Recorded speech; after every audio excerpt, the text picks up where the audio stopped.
semblable à toi, ô Dieu. Jésus, ton précieux nom est digne d'hommage.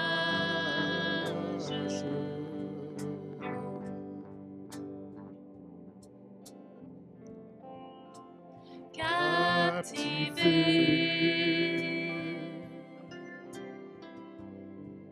par l'éclat de ta beauté, nous voici lèvres pour te rendre gloire.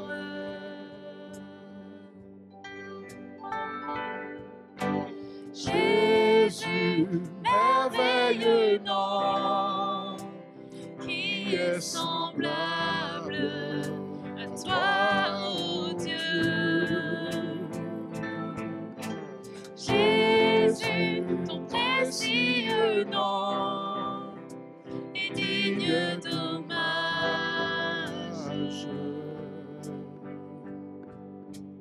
Consolateur, divin rocher, libérateur, prince de la paix, Dieu créateur, Fils bien-aimé, roi serviteur, Seigneur couronné, commencement, ultime fin, soleil levant, étoile du matin, Dieu tout-puissant, Dieu trois fois saint, sauveur vivant, maître souverain. Oh, oh, oh. Oh,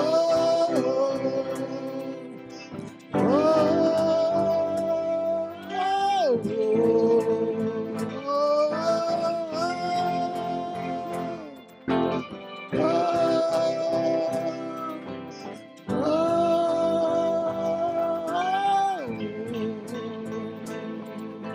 Jésus, merveilleux nom, qui est semblable à toi, ô Dieu. Jésus, ton précieux nom est digne d'hommage.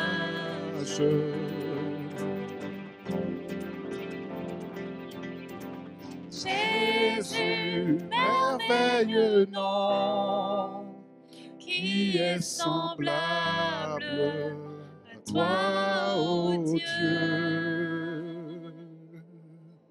Jésus, ton précieux nom est digne d'hommage.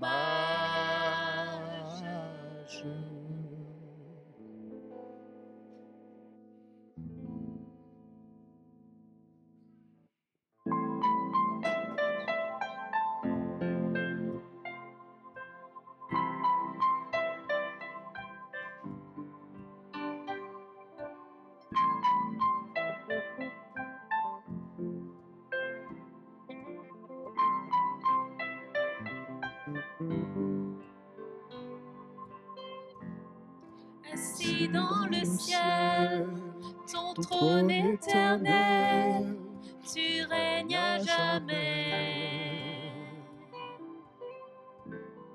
Vêtu de splendeur, entouré d'honneur et de majesté, les anges chantent à toi la gloire.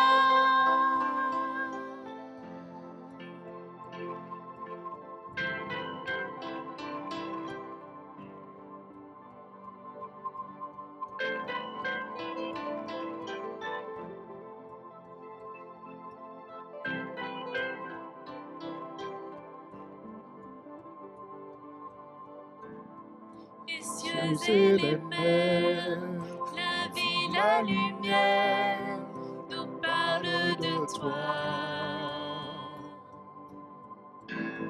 Tu les as créés, les as appelés au son de ta voix. La terre chante majestueux, souverain, Dieu tout-puissant, tu es saint. La création loue ton nom, tout l'univers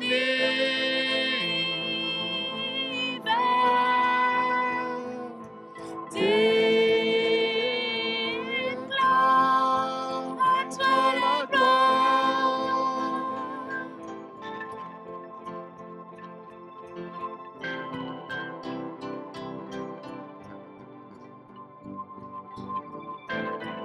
Mon roi serviteur, tu vas sur la terre révéler l'amour. Divin créateur, merveilleux sauveur, tu vis pour toujours. Tes enfants chantent majestueux, souverain, Dieu tout-puissant, tu es saint. La création loue ton nom, tout l'univers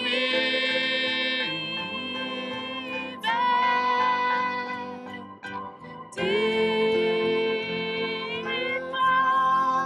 majestueux, souverain, Dieu tout-puissant, tu es saint. La création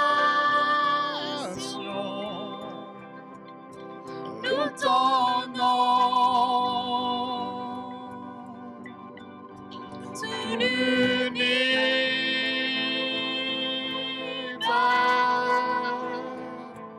déclare, tout l'univers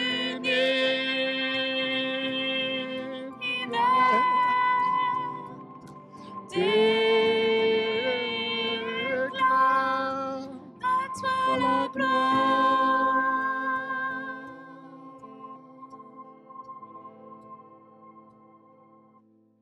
Notre Dieu est majestueux, souverain, tout-puissant, il est saint. Je vous invite à continuer à lui rendre gloire à travers ce temps de prière. Je vais passer la main à Sylvain. Oui, nous avons un grand Dieu, un Dieu qui est venu à notre rencontre.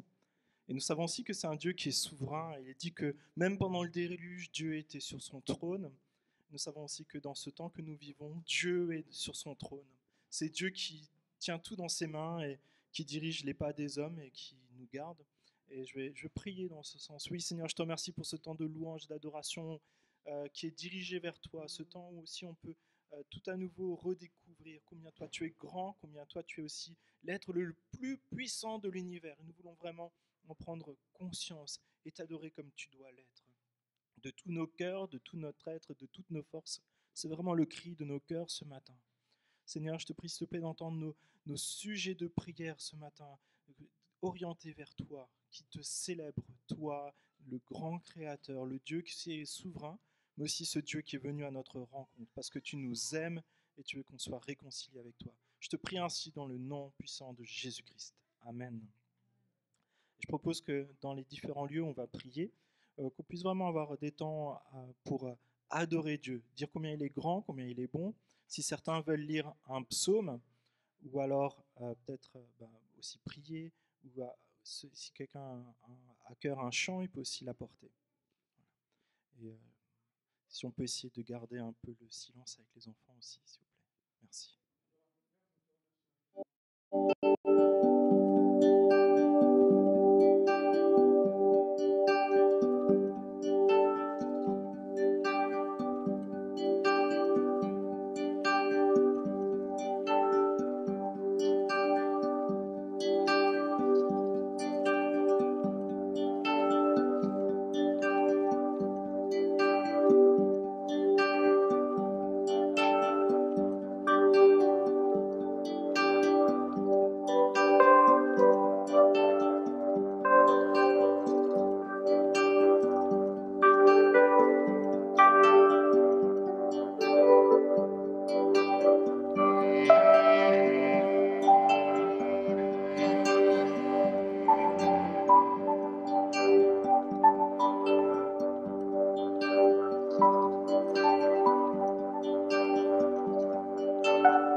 tu les as placés, que des hommes et des femmes se donnent à toi et te suivent et qu'ils intègrent notre famille. Et Seigneur, je veux aussi te prier pour notre mission ici. Et c'est vrai que on te prie, s'il te plaît, que tu nous donnes un cœur qui est ému de compassion pour nos bien-aimés, nos frères et sœurs qui n'ont pas encore entendu parler de ce message. Tu dis que tu es ce berger qui appelle des brebis qui ne sont pas encore dans cet enclos. Et nous savons que tu as un peuple nombreux encore dans cette région. Nous te prions, s'il te plaît, pour nos voisins, nos amis, nos parents qui vivent dans cette région. On te prie, s'il te plaît, que vraiment tu puisses nous envoyer vers eux, que tu puisses nous donner des paroles qui attirent à toi, toi qui es les sources de la vie. Seigneur, s'il te plaît, utilise-nous et ce matin, nous voulons encore tout à nouveau te dire, nous sommes disponibles pour toi et ton œuvre. Tu es ce Dieu qui est missionnaire, ce Dieu qui est venu dans le monde pour nous chercher et nous sommes tes enfants et nous voulons te ressembler, même si parfois c'est difficile, nous voulons te ressembler par l'amour que nous avons pour les autres. Nous disons tellement facilement que nous devons nous aimer comme toi tu nous as aimés, nous devons nous aimer plus que nous-mêmes, mais Seigneur, je te prie, s'il te plaît, qu'on puisse l'expérimenter au moins dans cet amour et cette compassion que nous avons vis-à-vis de nos voisins. Seigneur, s'il te plaît, change nos cœurs durs pour que nous soyons animés par un cœur nouveau qui vient de toi, un cœur qui est dirigé par ton Saint-Esprit. Seigneur, c'est ce que je te prie pour chacun de nos frères et sœurs, pour notre Église. Seigneur, s'il te plaît, permets vraiment que nous te ressemblions davantage et que nous soyons vraiment tes disciples dans tous les domaines de nos vies, y compris à faire des disciples. Je te prie ainsi dans le nom de Jésus-Christ. Amen.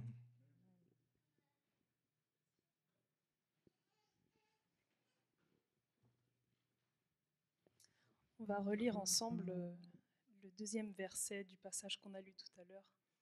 Cherche à connaître sa volonté pour tout ce que tu entreprends et il te conduira sur le droit chemin. En faisant confiance au Seigneur, en cherchant sa volonté, il nous promet de nous conduire sur le droit chemin. On a chanté Jésus, merveilleux nom.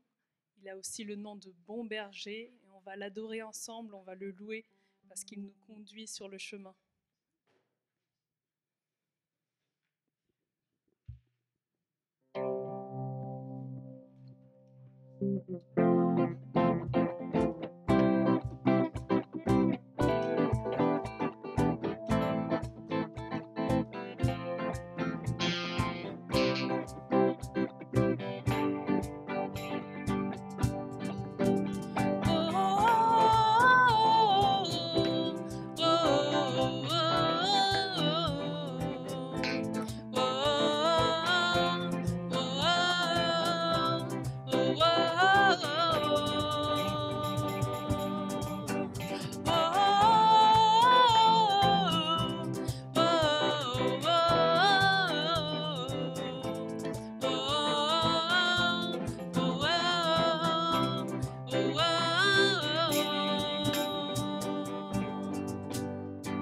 L'Éternel est mon berger, de rien je ne manquerai.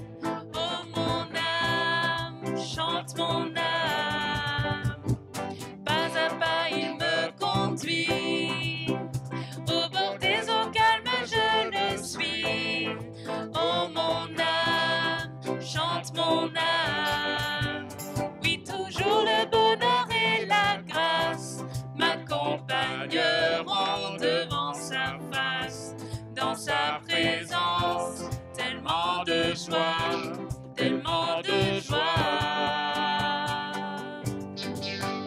Et tant qu'il se trouve auprès de moi, aucun mal, mon âme, tu ne craindras.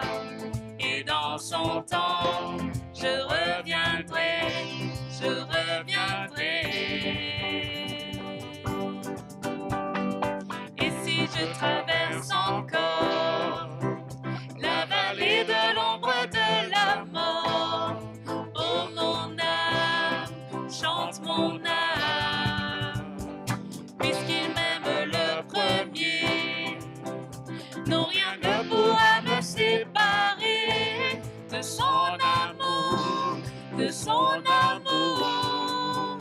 Oui, toujours le bonheur et la grâce m'accompagneront devant sa face. Dans sa présence, tellement de joie, tellement de joie.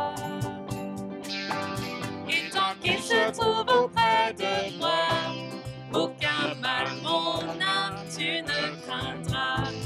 Et dans son temps, je reviendrai, je reviendrai. Yahweh, Yahweh, tu fais briller sur moi ton soleil. Yahweh, Yahweh, ta lumière chasse au loin les ténèbres. Yahweh, Yahweh, ta parole éclaire mon sentier. Yahweh, Yahweh, Yahweh. Bientôt il viendra me chercher, et dans sa maison j'habiterai. Oh mon âme, chante mon âme, sans cesse jusqu'à son retour. Mon âme chante son amour tous les jours, tous les jours. Oui, toujours le bonheur et la grâce m'accompagneront devant sa face. Dans sa présence, tellement de joie, tellement de joie. Et tant qu'il se trouve auprès de moi, aucun mal, mon âme, tu ne craindras. Et dans son temps, je reviendrai, je reviendrai. Yahweh, Yahweh, tu fais briller sur moi ton soleil. Yahweh, Yahweh, ta lumière chasse au loin les ténèbres. Yahweh, Yahweh, ta parole éclaire mon sentier. Yahweh, Yahweh, Yahweh.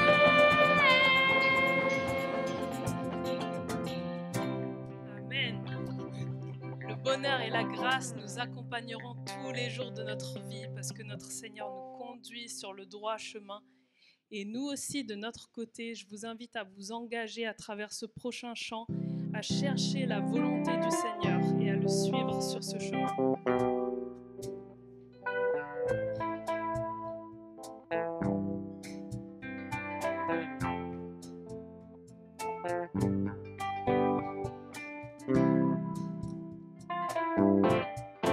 Me voici Seigneur pour faire ta volonté. Je te donne mon cœur et toutes mes pensées. Me voici Seigneur pour faire ta volonté. J'abandonne ma vie et t'offre mon avenir.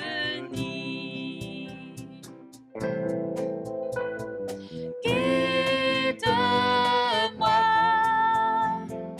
conduis-moi dans tes voies.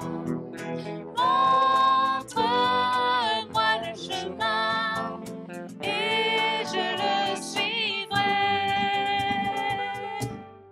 Me voici Seigneur pour faire ta volonté. Je te donne mon cœur et toutes mes pensées. Me voici Seigneur pour faire ta volonté. J'abandonne ma vie et t'offre mon avenir. Envoie-moi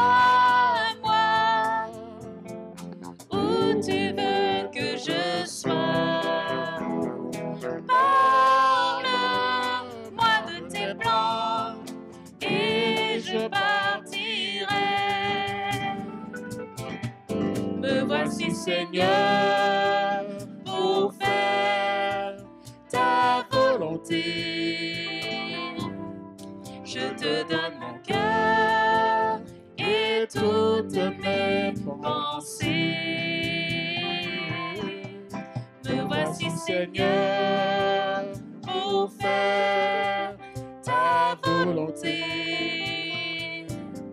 J'abandonne ma vie et t'offre mon avenir. J'abandonne ma vie et t'offre mon avenir. Mon Dieu est si bon, il prend bien soin de moi sur ce chemin.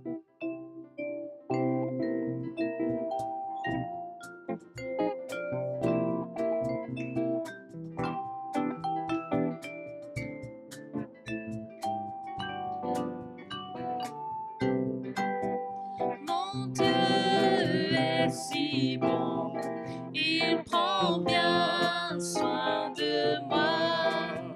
Ce Dieu si fidèle, sais-tu qu'il pense à toi? Il voudrait t'aider dans tes difficultés. Il faut que tu viennes à lui tel que tu es. Dieu sait si bien ce qui te semble lourd, qui te fait mal, te trouble chaque jour. Il connaît tes besoins, ta peur du lendemain. Avec mon Dieu, tu sais tout ira bien. Il vit à jamais, c'est un Dieu tout-puissant. Il te répondra, viens à lui simplement. Quand tout semble noir, triste et désespéré, sais-tu que là-haut, tu n'es pas oublié? Dieu sait si bien ce qui te semble lourd, qui te fait mal, te trouble chaque jour. Il connaît tes besoins, ta peur du lendemain. Avec mon Dieu, tu sais tout ira bien. Mon Dieu t'aidera, il conduira tes pas. Si tu veux marcher, te plier à sa loi, alors ne crains plus, tu peux compter sur lui. Il accomplira tout ce qu'il a promis. Dieu sait si bien ce qui te semble lourd, qui te fait mal, te trouble chaque jour. Il connaît tes besoins, ta peur du lendemain. Avec mon Dieu, tu sais tout ira bien. Avec mon Dieu, tu sais tout ira bien. Amen. Je vais passer la main à Sylvain maintenant pour les annonces. Je vous invite à vous asseoir. Je vais vous donner quelques petites nouvelles de la famille. Alors, hier, il y a les femmes qui se sont rencontrées à l'église. Qui était sur place? Oui, oui, il y en a aussi qui sont sur Internet. Denise, est-ce que tu veux bien venir, s'il te plaît? Je préfère pas prévenir, ça enlève le stress. Comment ça s'est passé? Ben, ça s'est très bien passé.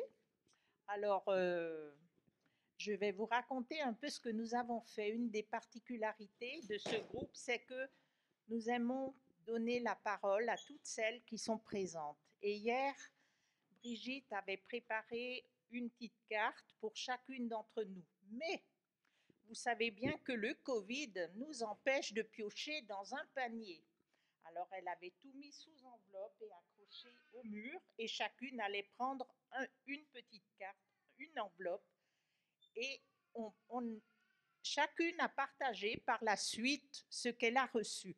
Et nous avons été émerveillés de voir que les versets, que chacune avait un verset différent, mais que cela correspondait à une situation précise que la personne vivait. Vraiment, la main de Dieu était là et on s'est rendu compte que Dieu dirige vraiment toutes choses. Même, voilà, le fait de... C'était extraordinaire et nous étions vraiment très, très reconnaissants. Voilà. Pour la suite... Il faut participer pour savoir la suite. Donc, c'est l'occasion d'encourager aussi que vous soyez une jeune femme, peut-être même que vous soyez une lycéenne, une personne plus âgée, j'ose le dire.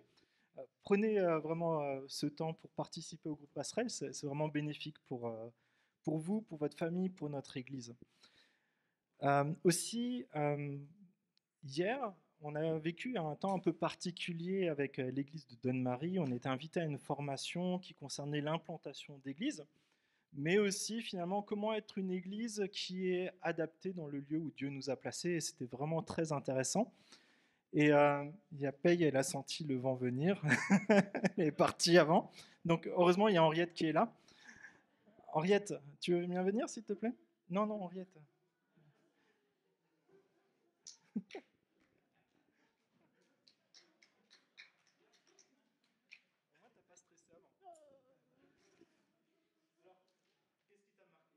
Bon, moi, ce qui m'a marqué, c'est qu'il a beaucoup parlé de l'idée d'aller vers les autres, de développer en fait les relations avec nos voisins, notre entourage. C'est vraiment ça qui m'a marqué le plus.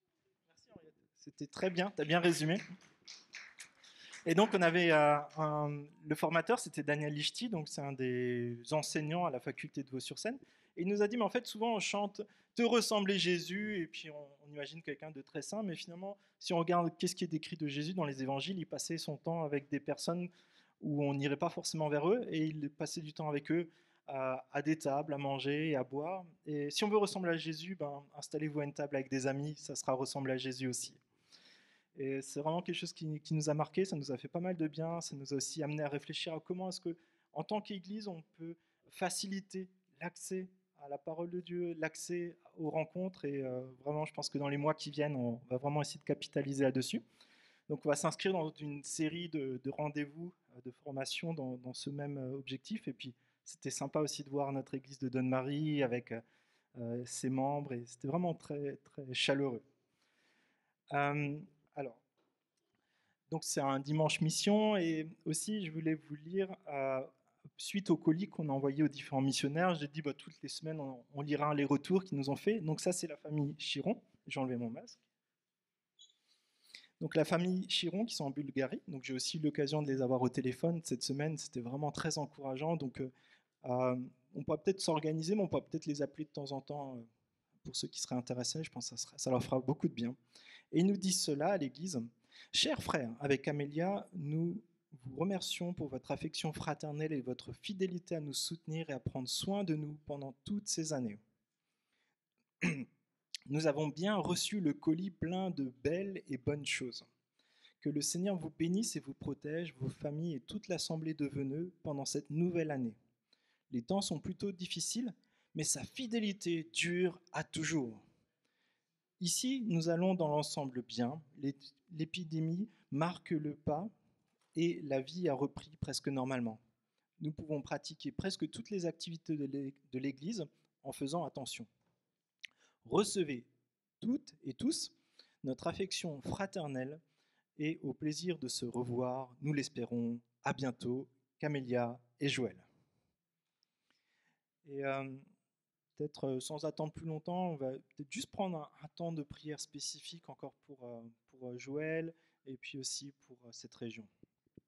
Oui Seigneur, c'est vrai que c'est un culte qu'on veut vraiment te confier pour travailler en profondeur nos cœurs, pour que nous soyons disponibles pour toi, que nous ressemblions de plus en plus à Jésus aussi dans les aspects pratiques de nos vies, que nous ayons dans la façon de gérer notre temps, nos relations, cet amour qui ne peut venir que de toi. On te prie, s'il te plaît, toi qui es la source de tout amour, que ton amour vraiment nous immerge dans ton esprit, pour que nous sachions vraiment mettre ce temps à part, ce temps précieux, pour aimer nos voisins, aimer ceux qui habitent dans cette région. Je te prie, s'il te plaît, que vraiment puisse y avoir de belles, de beaux témoignages dans les prochaines semaines et prochains mois, de vies qui ont été transformées, simplement parce que peut-être on a pris un café avec quelqu'un et toi tu as fait ton œuvre. Ce n'est pas nous qui faisons, mais c'est toi qui fais.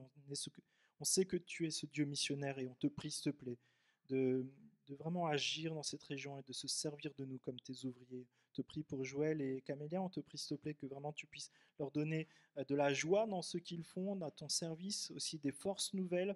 Et on te prie, s'il te plaît, d'en donner beaucoup de sagesse et de discernement pour ce redémarrage des activités de l'Église, pour que tout puisse bien se passer, notamment avec ce groupe où il y a des personnes plus âgées, que vraiment ils puissent être en sécurité lorsqu'ils se rencontrent.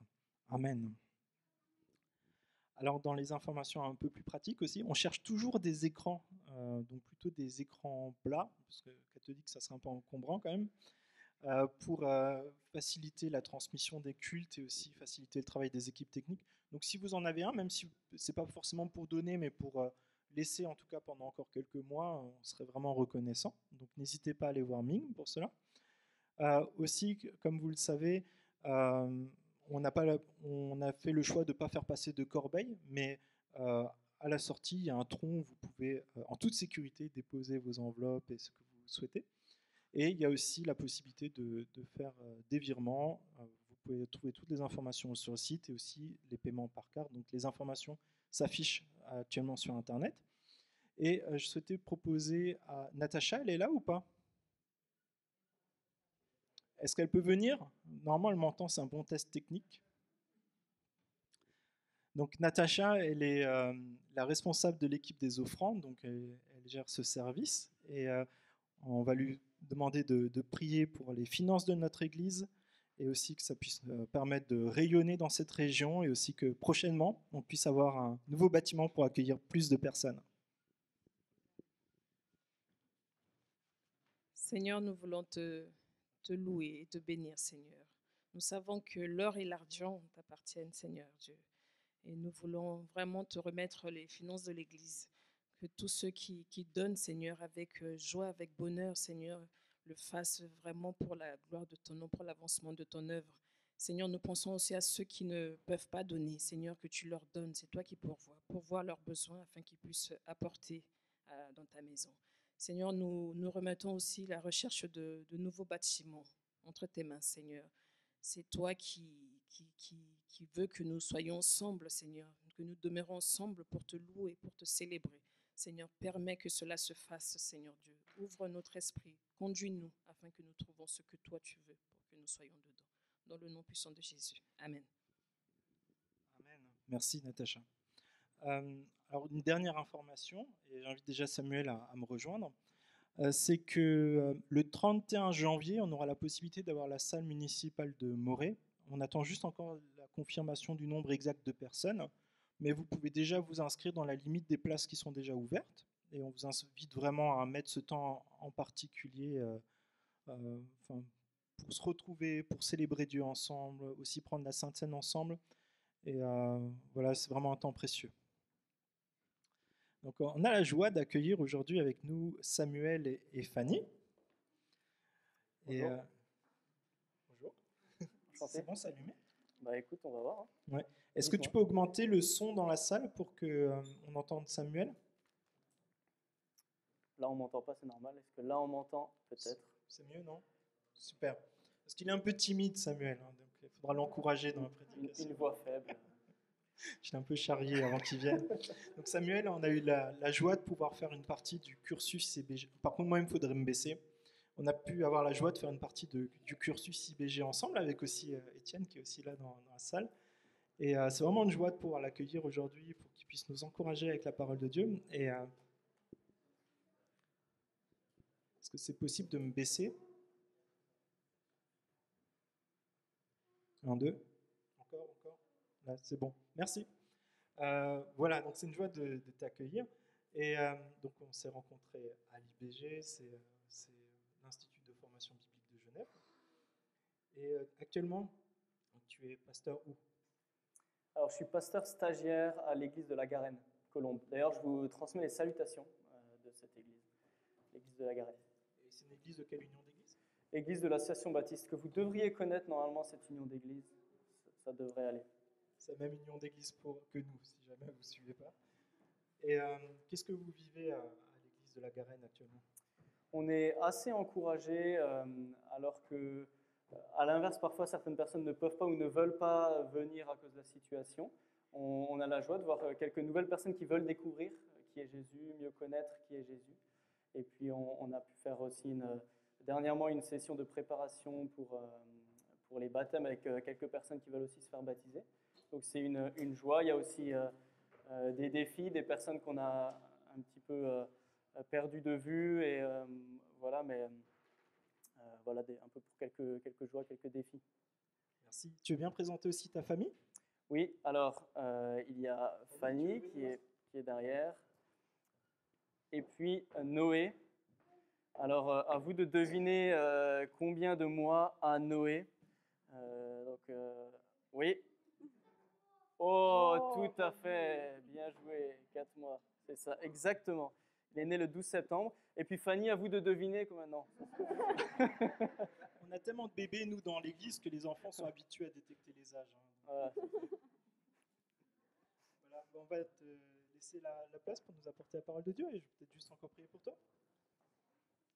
Oui, Père, je te remercie pour la présence de Samuel et Fanny parmi nous. On te remercie parce que c'est un encouragement pour nous de les recevoir. Je te prie, s'il te plaît, que tu te serves de Samuel pour nous apporter ta parole, que ça puisse vraiment être une parole d'encouragement à persévérer dans notre foi, une parole d'encouragement à nous engager pour toi et une parole d'encouragement à vraiment t'adorer dans toute notre vie. On te prie, s'il te plaît, que le Saint-Esprit puisse vraiment agir au milieu de nous et que ça puisse se constater dans les jours, dans les semaines qui viennent, que vraiment ta parole ne revient pas sans effet. Je te prie ainsi dans le nom de Jésus. Amen.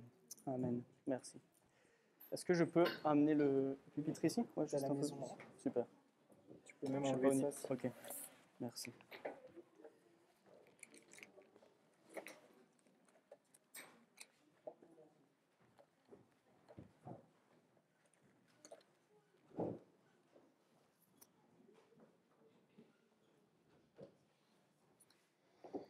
Si on devait mourir demain, qu'est-ce qu'on ferait de plus? Qu'est-ce qu'on ferait de moins? Ces paroles sont issues d'une chanson de Pascal Obispo, Natacha Saint-Pierre, peut-être que vous connaissez. Et alors qu'il relève dans la chanson ce que différentes personnes feraient certainement s'ils devaient mourir demain, tout au long de la chanson, ils affirment qu'ils s'aimeraient l'un et l'autre.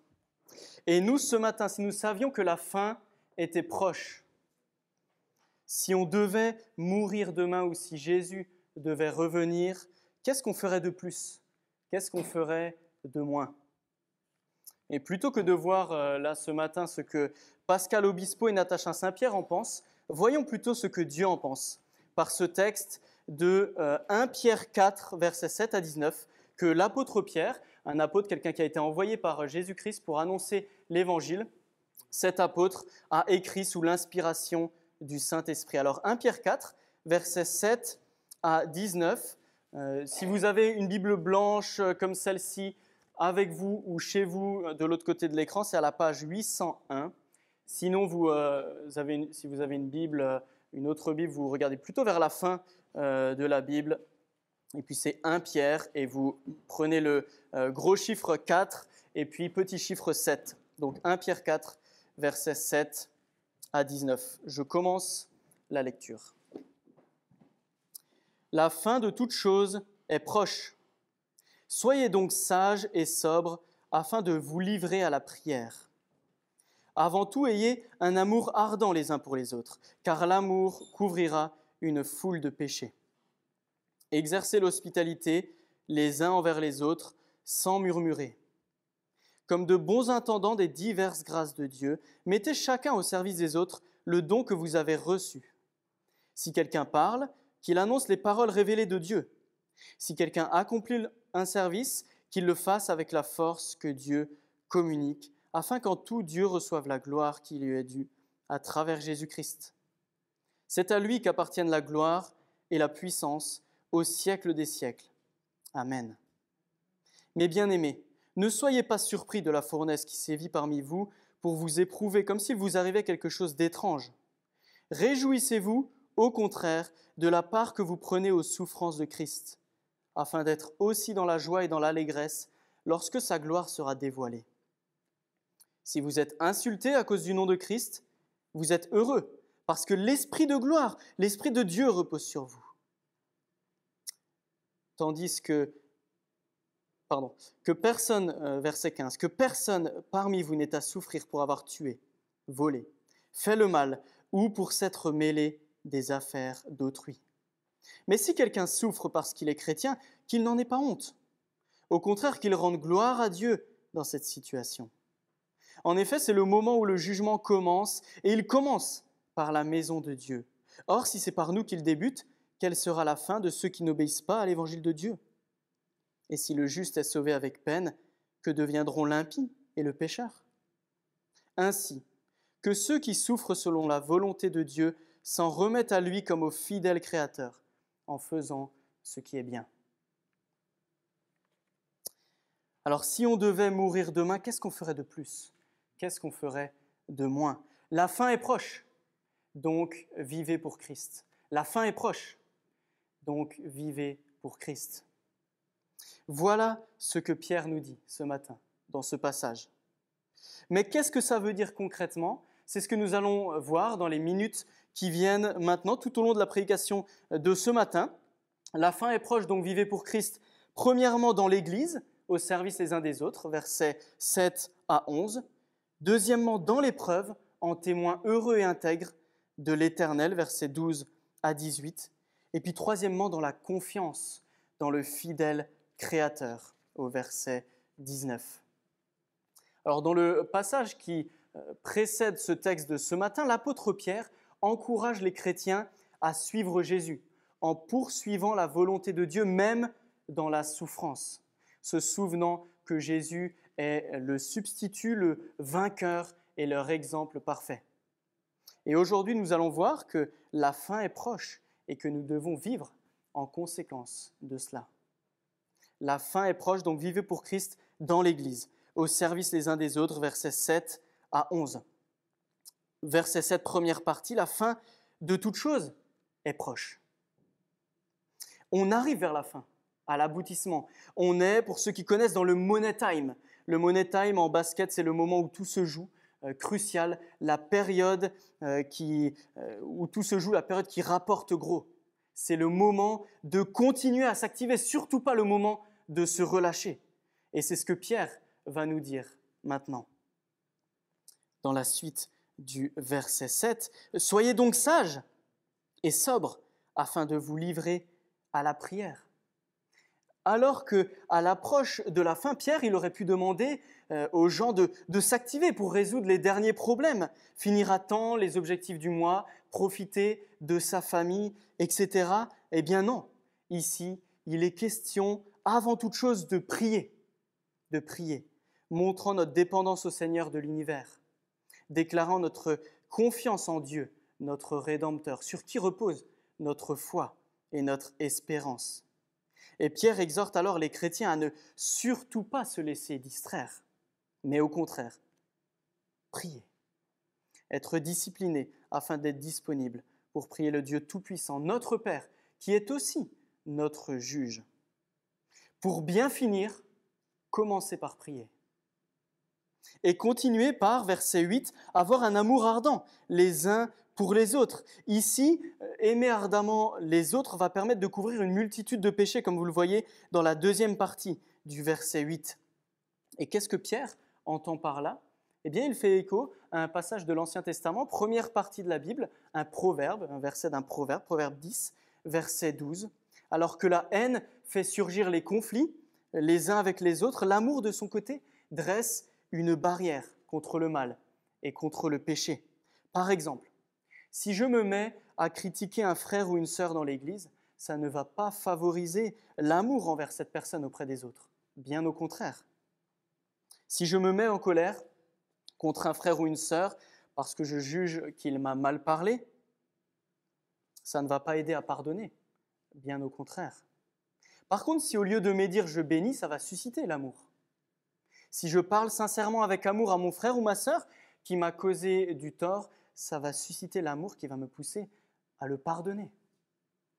Voilà en quoi aimer ardemment les autres couvre une foule de péchés. Des croyants qui s'aiment les uns les autres vont avoir un impact positif les uns sur les autres et vont se pousser à se pardonner les uns les autres. Alors vivre pour Christ, c'est s'aimer ardemment les uns les autres. Et Pierre n'a pas fini de parler des interactions les uns vis-à-vis des autres dans la communauté chrétienne parce que, regardez le verset 9, il est question d'exercer l'hospitalité les uns envers les autres. C'est-à-dire exercer l'hospitalité aussi de bonne volonté, avec sincérité, sans se plaindre, être accueillant les uns à l'égard des autres avec plaisir. Et on le sait, l'accueil est peut-être un sacrifice pour certains, peut-être pour certains plus que pour d'autres. Ça nous coûte, surtout peut-être dans une culture occidentale, où on aime notre confort personnel. Mais une maison ouverte pour les autres est un bon signe de l'Évangile, qui nous pousse à combattre notre égocentrisme pour se mettre au service des autres. Qui n'a jamais été au bénéfice de personnes hospitalières qui vous ont béni par leur accueil bienveillant? J'espère que vous avez pu bénéficier de cela à l'une ou l'autre occasion. En tant que résident temporaire, en tant qu'étranger sur terre, c'est ainsi que Pierre qualifie les chrétiens dans cette lettre, au tout début de cette lettre, les tout premiers versets. Est-ce que ce n'est pas bénéfique de s'inviter les uns les autres alors qu'on est des étrangers, des résidents temporaires ici? Alors, bien sûr, en temps normal, nous pourrions nous inviter de manière plus libre qu'en ce moment, c'est sûr.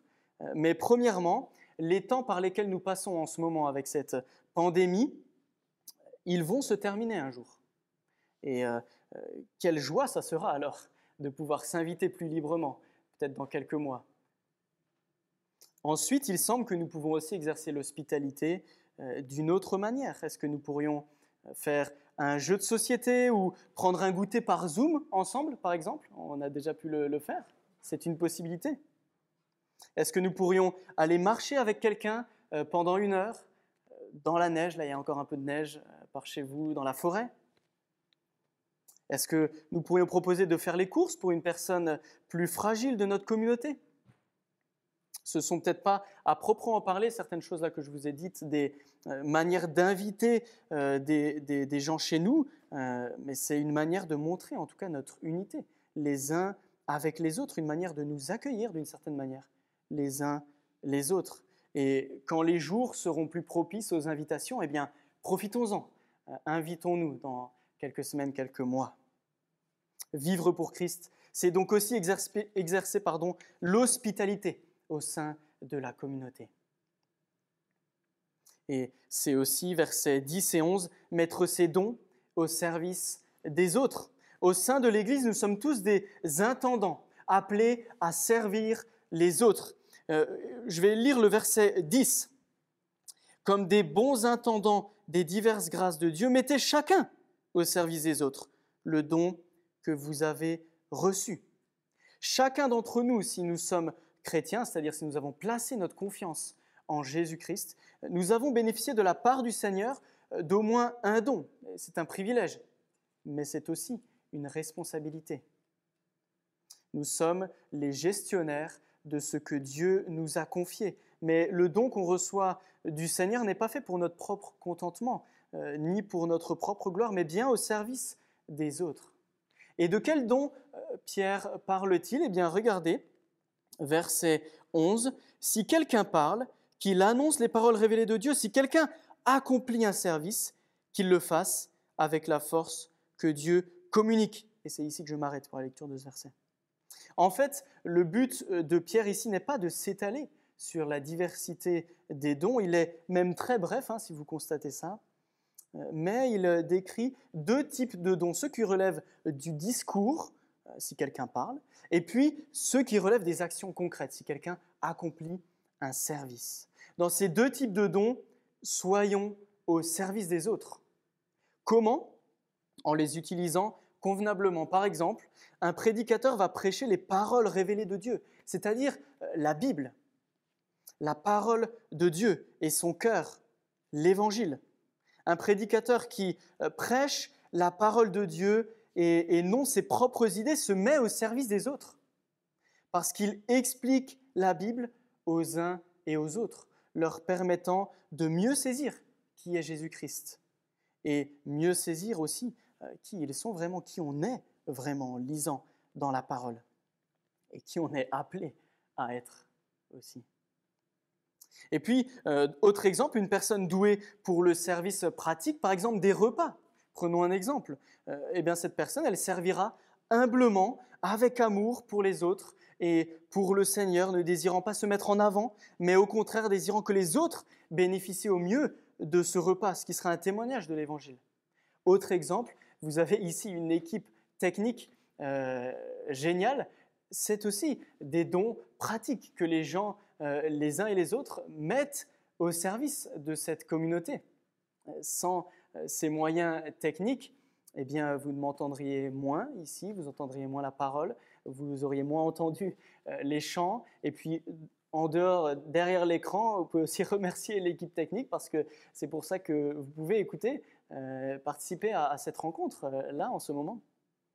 C'est un témoignage de l'Évangile que de mettre ces dons pratiques aussi au service du Seigneur. Et dans quel but regardez deuxième partie du verset 11, afin qu'en tout, Dieu reçoive la gloire qui lui est due à travers Jésus-Christ. En mettant au service des autres le don qu'on reçoit du Seigneur, en le faisant avec Christ au centre, nous ne recherchons pas notre gloire, mais la gloire de Dieu, car c'est à lui, fin du verset 11, qu'appartiennent la gloire et la puissance au siècle des siècles. Amen.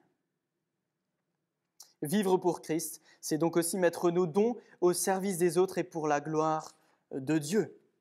Alors que la fin est proche, la priorité pour Pierre, c'est de vivre pour Christ. C'est-à-dire ici, dans cette première partie, de faire le bien au sein de l'Église. Mais pas uniquement dans l'Église. Pierre va maintenant inciter les chrétiens à vivre pour Christ dans l'épreuve. Dans les versets 12 à 18, en témoin heureux, intègre de l'Éternel. Et je lis les versets 12, début du verset 13. « Mes bien-aimés », quand il est question des bien-aimés, ici c'est les croyants, croyants authentiques qui placent leur confiance en Jésus. « Mes bien-aimés, ne soyez pas surpris de la fournaise qui sévit parmi vous pour vous éprouver, comme s'il vous arrivait quelque chose d'étrange. Réjouissez-vous, au contraire. Réjouissez-vous, au contraire. » Pierre évoque la souffrance à de nombreuses reprises dans cette lettre. Et les chrétiens à qui il parle sont en fait, en ce moment, en train de souffrir. Et qu'est-ce que Pierre trouve à dire ? Ne soyez pas surpris, c'est normal que vous souffriez, que vous soyez éprouvés, c'est pas étrange, c'est pas étrange. Et sûrement que les chrétiens se posaient peut-être des questions. Si nous sommes chrétiens et attachés à Dieu le Tout-Puissant, pourquoi est-ce qu'on souffre autant ? Peut-être c'est une question de certains d'entre vous ce matin. Est-ce qu'on est vraiment attaché à la véritable grâce de Dieu ? Pierre a écrit cette lettre justement pour attester qu'ils sont bien attachés à la véritable grâce de Dieu. Que si nous sommes croyants, nous sommes bien attachés à la véritable grâce de Dieu. Il dit ça dans le chapitre 5, le verset 12, qui nous parle du but de l'apôtre Pierre. Et encore ici, alors que la fin est proche, que nous sommes dans le Money Time, Pierre les exhorte dans l'épreuve à vivre pour Christ. Et ça implique donc de se réjouir. Verset 13, verset surprenant à la suite de ce qu'il vient de dire. Lorsqu'on se fait calomnier, lorsqu'on se fait insulter, maltraiter, c'est sûrement ce que vivaient là les chrétiens dans ce contexte-là, comment est-ce qu'il est possible de se réjouir ? Pierre avait déjà évoqué la joie en lien avec la souffrance dans le premier chapitre, et c'était le salut certain en Christ qui provoquait la joie. Être sûr d'être sauvé, c'est ça, qui provoque une joie profonde. Et qu'est-ce qui va faire la joie des chrétiens éprouvée ici ? Regardez, plongeons encore les yeux dans la Bible et nulle part ailleurs, verset 13. « Réjouissez-vous au contraire de la part que vous prenez aux souffrances de Christ, afin d'être aussi dans la joie et dans l'allégresse lorsque la gloire sera dévoilée. » La part qu'ils prennent aux souffrances de Christ et la joie à venir.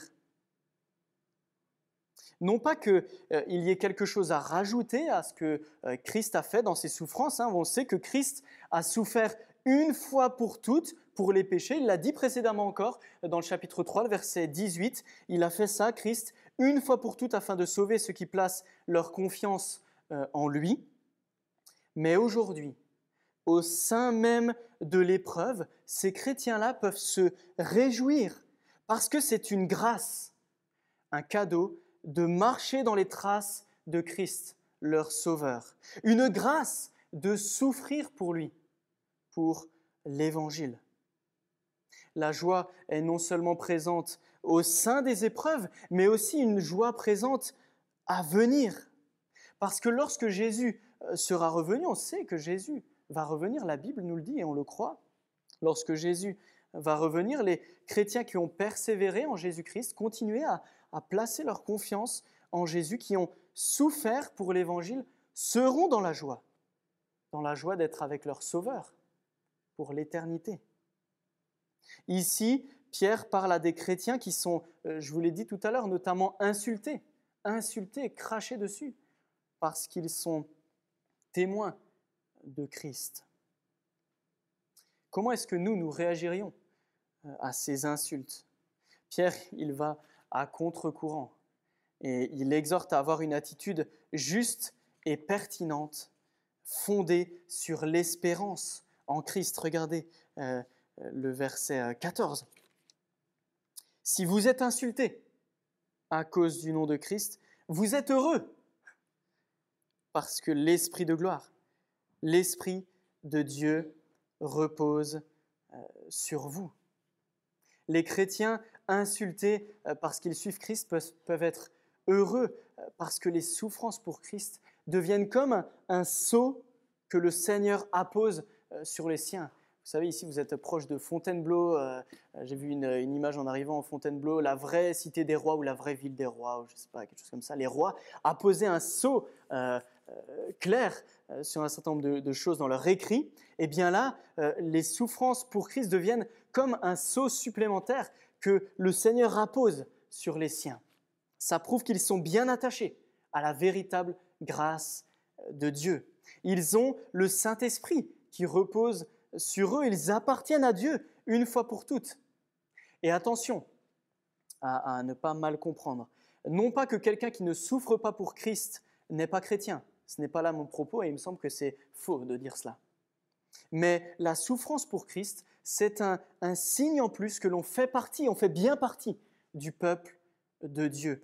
Et voilà pourquoi les chrétiens qui souffrent, et peut-être certains d'entre vous qui souffrez ici ou derrière l'écran, pouvaient être heureux, parce que ça montre que vous faites bien partie du peuple de Dieu. Vous êtes bien des disciples de Jésus-Christ en souffrant à cause du nom de Christ. Mais ces chrétiens-là doivent aussi être intègres. Regardez, être heureux, mais être des témoins heureux et intègres. Versets 15 et 16, je le lis. « Que personne parmi vous n'ait à souffrir pour avoir tué, volé, fait le mal ou s'être mêlé des affaires d'autrui. Mais si quelqu'un souffre parce qu'il est chrétien, qu'il n'en ait pas honte. Au contraire, qu'il rende gloire à Dieu dans cette situation. Ne faites pas le mal, mais vivez pour Christ dans l'épreuve. Restez attachés à Christ, même si vous vous faites insulter. Les chrétiens ne sont pas appelés à être joyeux dans la souffrance s'ils souffrent parce qu'ils ont commis quelque chose de mal, parce qu'ils ont tué, parce qu'ils sont volés. Non, ils ne sont pas appelés à souffrir à cause de ça, des conséquences du mal qu'ils ont commis. Les chrétiens sont appelés à se réjouir dans la souffrance s'ils souffrent parce qu'ils sont ambassadeurs de Christ. Et dans le verset 16, il est même question de ne pas avoir honte, mais de rendre gloire à Dieu à cause de ça. Souffrir pour Christ, ce n'est pas la honte, mais c'est l'honneur. Souffrir pour Christ, ce n'est pas la honte, mais c'est l'honneur. Et c'est Jésus-Christ lui-même qui a d'ailleurs incarné ce lien entre la souffrance et l'honneur. Il a souffert, et c'est pour nous un honneur, parce que nous pouvons être pardonnés de nos péchés, notre rébellion envers Dieu.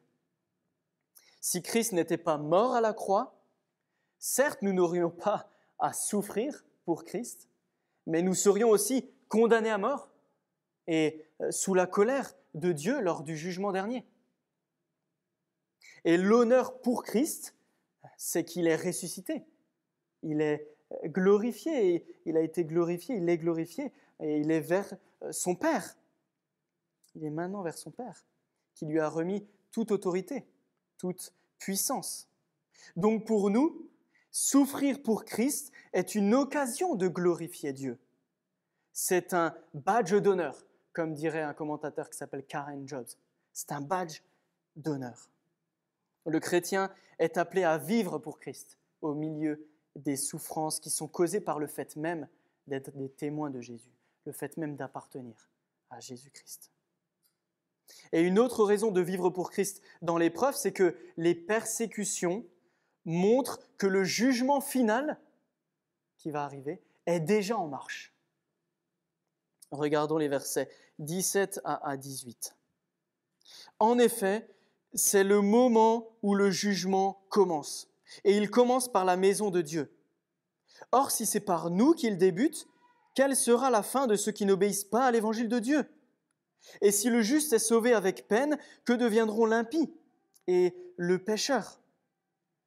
Le jugement distingue et sépare. Il distingue les innocents des coupables. Ici, le jugement clarifie ce qui est en train de se passer. D'un côté, il y a les persécutés, les chrétiens qui vivent pour Christ et qui le suivent. Et puis de l'autre côté, il y a les persécuteurs des chrétiens, les persécuteurs des chrétiens, des rebelles à l'évangile. Dans le jugement, il y a ceux qui sont approuvés d'un côté, et puis ceux qui sont condamnés de l'autre côté. En fait, ce qui est en train de se passer lorsque les chrétiens sont persécutés, c'est que d'une certaine manière, le jugement est déjà en marche. Les chrétiens font partie de ceux qui sont sauvés, innocentés par Christ, mais qui subissent les persécutions à cause de Christ, marchant dans les voies de Christ. Par contre, les rebelles à Dieu qui persécutent les croyants vont être condamnés pour l'éternité s'ils ne se repentent pas. Mais, encore une fois, clarifions bien les choses ce matin. Si certains ne persécutent pas les chrétiens par des insultes, des calomnies, des critiques, et se disent alors à ce moment-là que le jugement ne les concerne pas, vous avez tort. Ne pas persécuter les chrétiens ne veut pas dire être chrétien. Le pacifisme n'est pas une troisième voie qui fait échapper au jugement dernier. Non. Il n'y a que deux voies, les chrétiens qui ont placé leur confiance en Christ, qui peuvent plus ou moins souffrir, et puis les non-croyants qui sont rebelles à Dieu, qui veulent vivre en ne pensant pas à Dieu, en ne donnant pas à Dieu le trône qu'il mérite. D'ailleurs, il est de toute façon le roi, qu'on le veuille ou non. Les non-croyants qui sont rebelles à Dieu, qu'ils persécutent ou non les chrétiens, revient au même quant au statut devant Dieu, jugé par Dieu lorsque Jésus reviendra. Alors, pour les personnes qui peut-être n'ont pas encore remis leur confiance en Jésus-Christ, ici ou derrière l'écran, Est-ce que vous pouvez vous poser cette question ce matin? Qui est Jésus? Qui est Jésus pour moi? Qui est Jésus pour vous? Si nous sommes chrétiens ce matin et que d'une manière ou d'une autre, nous sommes calomniés, nous sommes insultés, critiqués à cause du nom de Christ, ça montre bien que nous sommes sauvés, mais avec peine, comme nous le dit le verset 18. Non pas avec peine, non pas comme si on n'était pas sûr d'être sauvés ou que nous allons devoir gagner notre salut, mais nous sommes sauvés avec peine dans le sens où nous devons subir là pour l'instant des difficultés au travail, à l'école ou dans notre famille à cause du nom de Jésus-Christ. Suivre Christ implique naturellement le rejet de ceux qui ne le suivent pas. Mais voilà en quoi nous pouvons être heureux. Ceux qui souffrent maintenant pour Christ seront honorés lorsque Jésus reviendra. Rappelons-nous, c'est un badge d'honneur de souffrir pour Christ. La fin est proche, donc vivez pour Christ dans l'épreuve en témoin heureux, intègre de l'Éternel. Et pour conclure, nous pouvons vivre pour Christ aussi dans la confiance au fidèle Créateur, dans le verset 19. Que ceux qui souffrent selon la volonté de Dieu s'en remettent à lui comme au fidèle Créateur, en faisant ce qui est bien. Pierre, ici dans ce verset 19, noue la gerbe. Il exhorte les chrétiens qui souffrent selon la volonté de Dieu, c'est-à-dire pour Christ, portant la parole de vie, à s'en remettre à lui faire totalement confiance. Dieu est le fidèle Créateur, on se l'est rappelé encore ce matin. Fidèle Créateur qui nous donnera notre héritage céleste, c'est-à-dire la joie éternelle en sa présence, qui nous donnera de persévérer dans les difficultés et les persécutions et de nous présenter devant lui sans avoir honte de la manière dont on a été ambassadeur de Christ sur terre. N'ayons crainte, le Seigneur nous donnera de persévérer en lui. C'est lui qui nous tient entre ses mains. Persévérons et le Seigneur va nous garder dans la souffrance, en lui, une confiance en lui, même dans ces souffrances qui nous paraissent peut-être énormes et qui sont peut-être énormes. Dieu est le fidèle Créateur. Soyons des ambassadeurs de Christ sur terre. Et Pierre nous exhorte à continuer à faire ce qui est bien. Et faire ce qui est bien, en fait on en a parlé durant tout ce passage ce matin, faire ce qui est bien, c'est vivre pour Christ avec tout ce que ça implique. Dans l'Église, on a vu ça dans les versets 7 à 11, au service les uns des autres. Dans l'épreuve, en témoin heureux et intègre de l'Éternel, on a vu ça dans les versets 12 à 18. Et tout cela dans la confiance dans notre fidèle Créateur, au verset 19. La fin est proche, donc vivons pour Christ. Nous sommes ce matin dans le Money Time. Jésus va bientôt revenir, nous ne savons pas quand. Alors, si on devait mourir demain, qu'est-ce qu'on ferait de plus? Qu'est-ce qu'on ferait de moins? Vivons pour Christ. Je vais prier.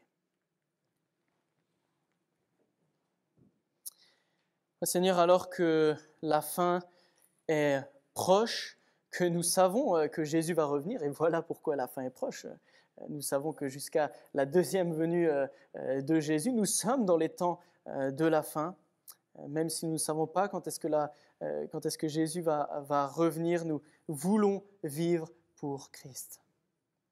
Merci parce qu'entre frères et sœurs, nous pouvons nous aider à faire ça en nous aimant les uns les autres, en exerçant l'hospitalité et en nous adaptant au contexte pour cela, en mettant nos dons au service des autres. Mais Seigneur, tu vois la difficulté que cela peut être de vivre pour Christ lorsqu'on est insulté ou maltraité d'une manière ou d'une autre à cause du nom de Christ. Donne-nous de pouvoir nous réjouir, sachant qu'on marche dans les voies de Jésus, notre Sauveur, sachant que nous sommes persuadés d'être déjà sauvés, d'avoir notre héritage qui nous attend auprès de toi si nous avons placé toute notre confiance en toi par ton Fils Jésus-Christ. Et Seigneur, pour ceux qui peut-être n'ont pas encore placé leur confiance en toi ce matin, s'il te plaît, touche les cœurs, montre-leur quel Dieu tu es, quel Dieu merveilleux qui a envoyé ton Fils Jésus souffrir pour que nous puissions être honorés,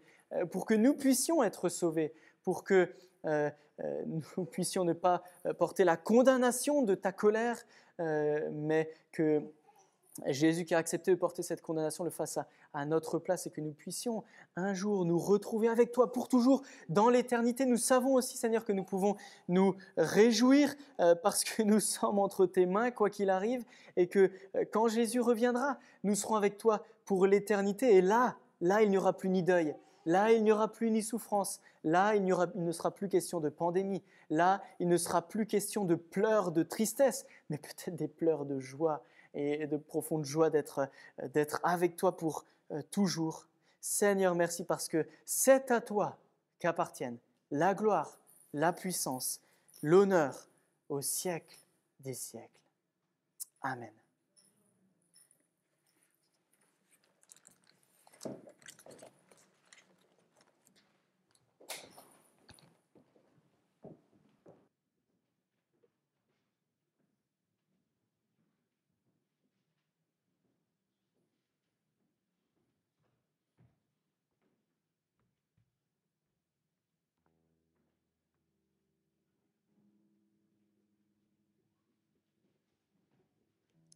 On va chanter un dernier chant pour clôturer ce culte. Est-ce que vous m'entendez au micro?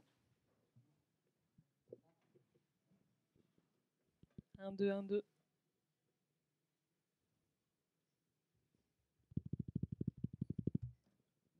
Un, 2, 1, 2. 3, 4, 5, 6. C'est bon. Je crois, ouais. Tout va bien. Ok. Je vous invite à chanter donc ce dernier chant. Tu es venu jusqu'à nous.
De tout puissant.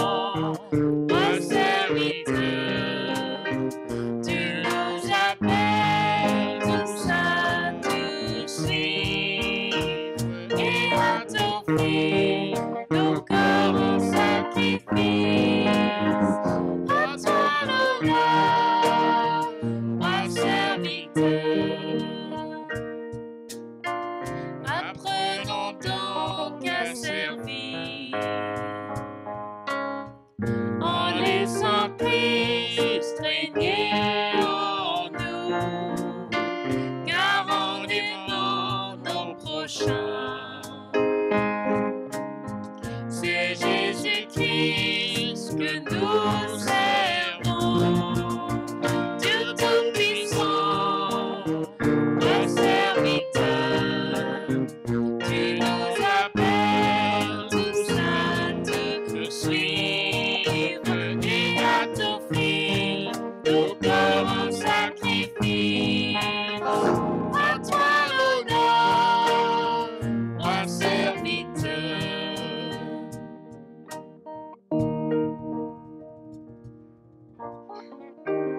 Je crois que Dieu nous a parlé du début à la fin ce matin. Il y a beaucoup de choses qui sont revenues à plusieurs reprises, donc je nous invite chacun à pouvoir y répondre.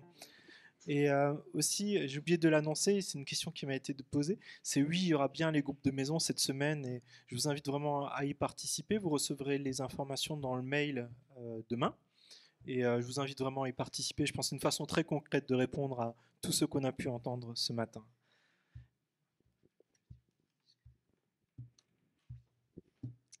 Eh bien, ce culte touche à sa fin. Donc, au revoir à tous, en particulier ceux qui sont sur YouTube qui vont nous quitter. Sur Zoom, on va se mettre en petits groupes pour discuter ensemble, donc n'hésitez pas à rester. Et puis pour ceux qui sont dans la salle, on va pouvoir discuter à l'extérieur, donc je vous invite à sortir en gardant les distances de sécurité comme d'habitude. Donc bon dimanche à tous et que le Seigneur vous bénisse.